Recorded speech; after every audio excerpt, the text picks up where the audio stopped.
Perkenalkan, saya Erwin Sumamora, NPM 219310092, kelas Agroteknologi B, tugas praktikum ATP 2. Baiklah, di sini saya akan menjelaskan tugas saya, yaitu tentang pembibitan okulasi tanaman karet klon GT.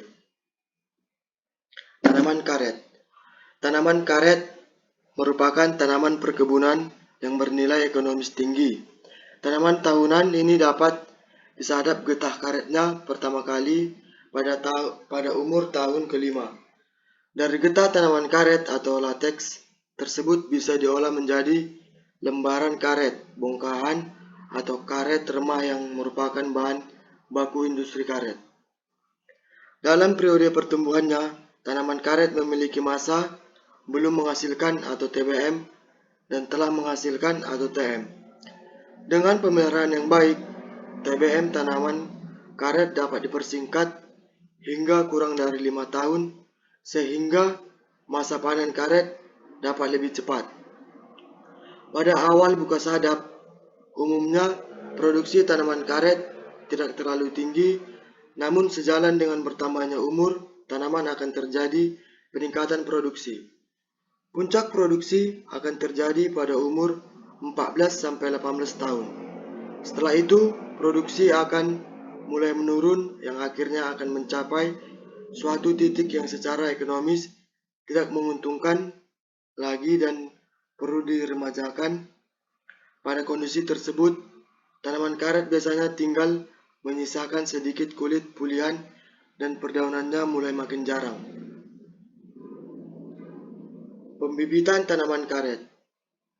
Penggunaan bibit bermutu tinggi merupakan keharusan bagi usaha perkebunan untuk memperoleh keunggulan komparatif. Cara-cara pembibitan karet antara lain yaitu persiapan lahan, persemaian, pemilihan benih, penyemaian benih, pemilihan kecamba, penanaman kecamba dengan jarak tanam yang sudah ditentukan, budidaya pembibitan, bibit batang bawah siap diokulasi. Keunggulan bibit okulasi antara lain: 1. Hasil produksi lebih tinggi. 2. Bisa menurunkan sikap induknya. 3. Dapat dikembangbiakkan dengan jumlah banyak. 4. Dapat menghasilkan bibit dalam satu klon. 5. Umur untuk reproduksi lebih cepat. Okulasi. Okulasi merupakan salah satu metode penyambungan. Okulasi sering juga disebut dengan menempel atau budding.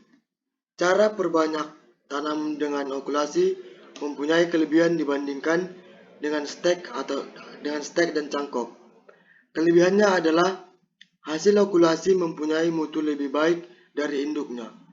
Bisa dikatakan demikian karena okulasi dilakukan pada tanaman yang mempunyai perakaran yang lebih baik dan tahan terhadap serangan hama dan penyakit dipadukan dengan tanaman yang mempunyai keunggulan yang baik seperti produksi yang tinggi tetapi memiliki perakaran yang baik. Tanaman yang memiliki perakaran yang baik digunakan sebagai batang bawah. Sedangkan tanaman yang mempunyai produksi yang tinggi diambil dari mata tunasnya untuk ditempelkan pada batang bawah yang dikenal dengan batang atas. Klon GT. Klon GT1 adalah klon South Starter.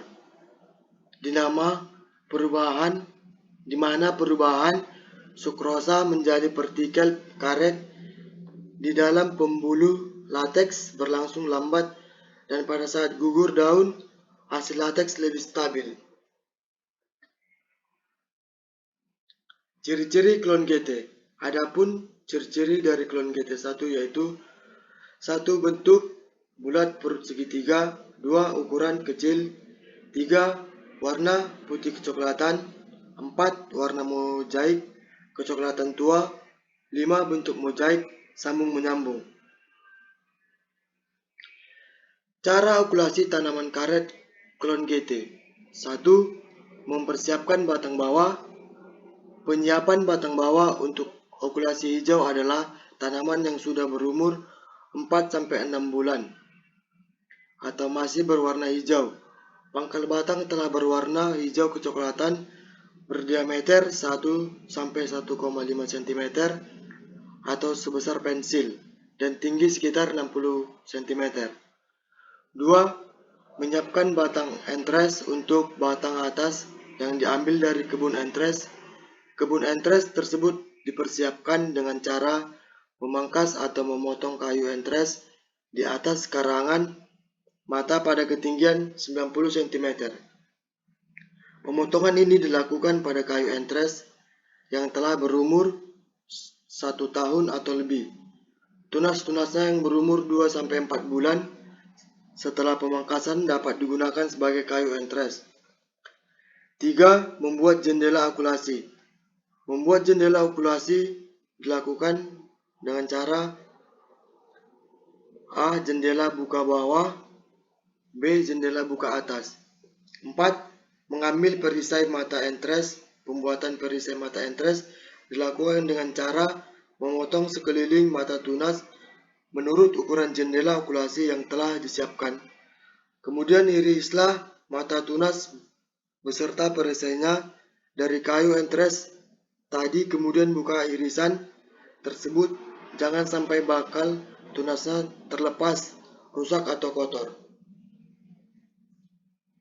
5. Menempel dan membalutkan perisai mata entres. Menempel perisai mata entres dilakukan dengan cara A. Dilakukan